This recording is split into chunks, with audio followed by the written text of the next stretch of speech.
say, okay, let's say that these mid-men just are like not getting any women to hook up with. They're having really a lot of trouble getting relationships. So what? Why is that our problem? That sounds like a you problem. Like, it's not our job to gift these men relationships just because they're men. I think that you're correct. Well, I think you're correct. Well, yes, men are not owed relationships, but women aren't owed relationships either. And what I see happening is because of the the global sexual marketplace where women have far more sexual optionality, women want winners. Like, you want to get with the best guy that you can get. Here's where I think women can get kind of into trouble, because men want easy access to sex. Women might confuse that with relationship interest, even though a guy who might sleep with you, he will never be in a relationship with you. He might keep you around, he might play some games, or some guys will feign like they want commitment, like they want a relationship in order to get sex, but there are definitely women who will also want to just... Oh, can somebody fix that? Yeah, just push that back. There are definitely women who will accept a guy saying, well, let's just see how it goes. They'll maybe hope that the guy will say, I don't want a relationship right now. Sometimes men will be very open. They'll just say, I'm not looking for anything serious right now. And the girls will go along with that, hoping in the future he will want a relationship, but he has zero intention of ever committing to that girl. So, sorry, I'm losing my fucking train of thought.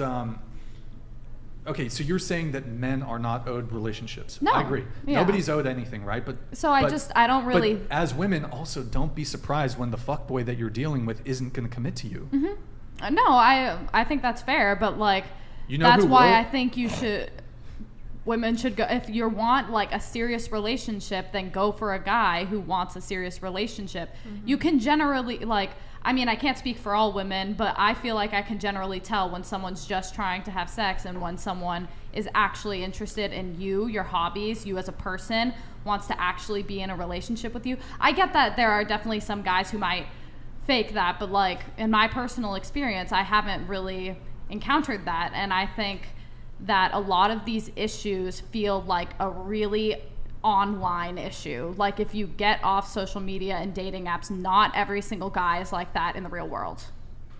Sure, of course. Yeah. What I would say is, like, I think you hear complaints from a lot of women that these guys don't want to commit.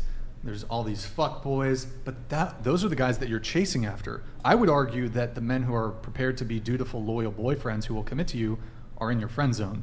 You're just not attracted to them because they're not exciting, they're not XYZ. You often hear this trope of women are attracted to bad boys and jerks and assholes. Women admit it themselves, they like bad boys. They like a guy who's maybe a little exciting. So women are often the ones who are picking these men who are either terrible for relationships or who will just point blank never give you any commitment ever.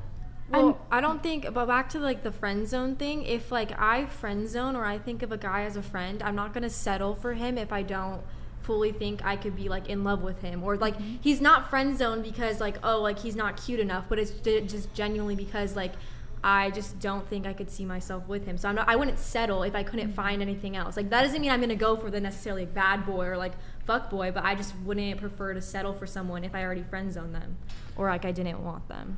Well, I think the danger is if women are all chasing after a certain tier of man, then that tier of men there's no reason for them to commit because they just have easy access to sex. So what you're going to have, like, and also I think this is not all women, but I think a lot of women have an overinflated sense of their attractiveness in the dating marketplace. So you might think, oh, I can get, here's the thing, right? You can sleep with a guy, and it's very different between men and women. You can sleep with a guy, he'll sleep with you, he will never commit to you. So you shouldn't confuse sexual attraction with relationship attraction. A guy will sleep with you that will never be in a relationship with you. And that could come down to, could be your personality, could be your looks, because here's the difference, right? For a woman to sleep with a guy, he needs to be at least physically attractive enough to be in a relationship with. But a guy will sleep with a girl whose physical attractiveness, just on that sole metric, he will never commit to her, but he welcomes the easy access to sex. Yeah, well, if you like say like, oh, girls have easy like life on easy mode, like most girls like have an easy way to like have sex, that's obviously like that's not the girl's issue, that's the guy's issue. Like if you're complaining about girls have it so easy, yeah, why do we have it easy? Because of guys. You guys will sleep. Because you guys will agree to it and you will pay for it. You'll fly. But they won't commit to you. That's what women want, you know. So yeah, they have to pursue for sex and they can have it or however they want it, you know. Like, but we want commitment. Like that's what most women want. I don't think like anybody's like, you know. That's what I think. I agree. Yeah, I'm not saying that it's right or wrong, obviously, but like on a baseline level. Excuse me, on a baseline level, women are the arbiters of sex and men are the arbiters of relationships.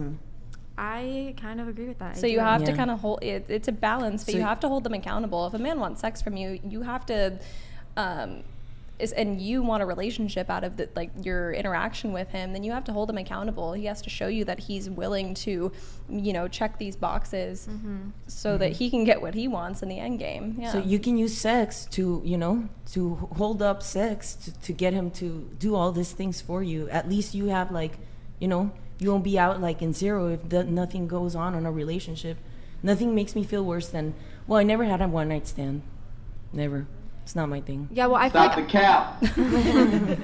I feel like I've been in the position too where like I've decided if it's a relationship or not though. So I think like maybe for most people, but I think definitely there is instances where like the girl is like in charge and the girl decides, because personally for me almost every single one of mine besides one has been where I've ended things or I've like been the one to say no to being like official. And that's okay too. You know, you can be in your right to not want a relationship with a guy. That's right. Like, yes, that I see the whole woman can be the arbiter of sex in men relationships, but like that's not as common as people like to make it seem. I kind of do actually agree. I think honestly it's only really the top % of men that control access to relationships. I would say like for normal guys, like it's still like women control access to sex and they could control access to relationships because you can't get, typically for most scenarios, you don't get to the relationship point prior to having sex. So if you control sex, then you by necessity control the relationship. Word. Well, just word. Word. I mean, like I'm just saying, like not giving it out on well, you can. I know that there's relationships that come out like of you hooking up the first night. Like, you never know, you know. Yeah. And I feel like you can ask the guy too. You can be like, hey, what do you want? You know, and hold him accountable of what he says. I will just add to the whole Kiko. We were having a back and forth about what was it? You were saying, even a mid guy could just, you know, go out there, get laid super easily. I mean, I'm not saying if he looks like Lord Farquaad or something that is going to be just getting going to Pound Town. But I'm just saying, no, he doesn't have to be some 10 out of 10 Chad with thousands of dollars or millions of dollars in his bank account. No, that's not, unless you're going after Angelina Jolie or something crazy like that. But I think what I'm saying is if majority of guys, if they put an effort in, they can always bat a decent average in their own range. What's a decent average? Do you think let me ask you a question. Do you think an average guy, if he went up to 10 women in a night, every single night he could get laid? Yeah, I would say if he goes up to 10, unless he's picking like the 10 most attractive women in the room, but if he's picking 10 women who are comparable to him, he's getting laid that night. Yeah. Nope. Yeah, I would say. I mean, it depends. At a club, yes. Definitely, even at a club. But not at a club. At least he's not going to get rejected by every single one of them, and there's a possible for those advancing in the future. Okay. All right. But Do you know why they call it getting lucky though? That only applies to men. Women, there's no luck involved when it comes to women getting sex.